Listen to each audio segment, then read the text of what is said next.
Hi everyone, Ginette Biro here. So I made a post about the solstice, right? About how to use the energy of the solstice to let go of stuff and embody the new. So then I had a beautiful question of how do we embody? What does embodiment look like? What does a practice look like? Well, it can be many things. So that's the fun part about it. And I say fun like that because it's about figuring it out, what it is for you.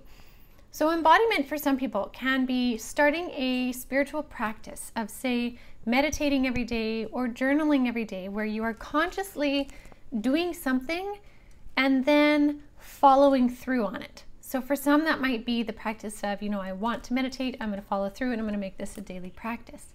For others, embodiment can be something as simple as choosing how you want to show up in the world and then taking every opportunity to be that way. Such as, you could take the example of those kind of like half-truths, or it's not quite a lie, but it's not entirely the truth. So, say for example, you're running late, and your true reason for running late is because you were totally just absorbed in this book that you were reading and you lost track of time and now you're late. But instead of saying that, because somehow there's a weird vulnerability in that, you don't want to look silly, you say, oh, I got stuck in traffic. But traffic, although it doesn't really matter, and the person you're meeting, it's not going to be a big deal, saying you're stuck in traffic does not quite align with your truth. Whereas if you're truly embodying who you are willing to stand in your truth and say what your truth is.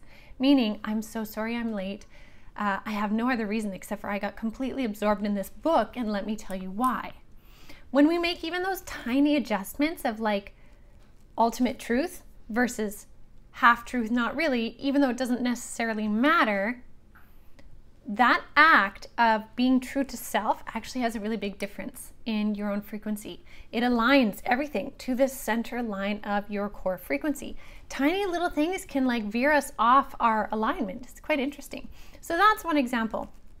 But you could even, the act of following through on something continually, like I was talking about with meditation or journaling, is big.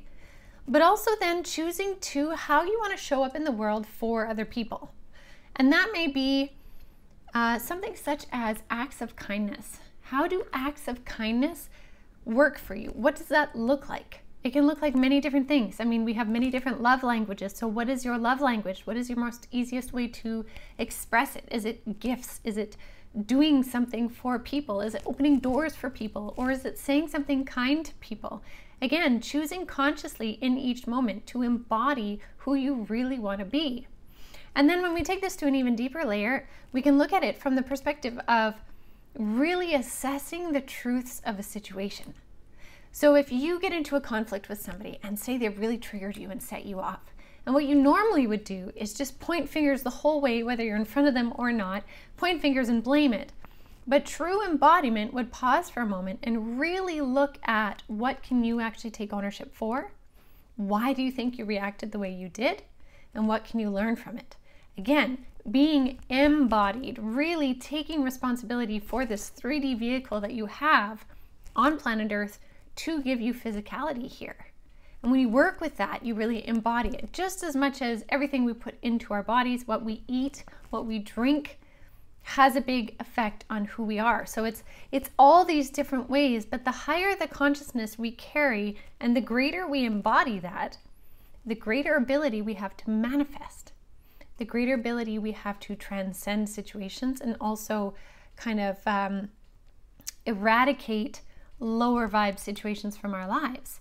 The more we embody who we truly are, the more we ripple that out into the cosmos. It's not just how we think, but it's how we are. It is how we are being, right? That's why everyone always talks about being. You are a being. You are being right now. So I hope that kind of helps explain embodiment. It is everything and every angle, all these kind of picture like spokes of a wheel and how they come to the center point. You here right now are the center point, and all those spokes in the wheel represent different ways in which you can choose to be and align with. So I hope that helps. Let's dive into this. Let's make the most of what is coming with the solstice, what we wish to embody, how we wish to be, and make it happen. Because really, you are the co-creator of your reality, and you might as well co-create a good one. So I hope that helps you guys. I'll be back again soon.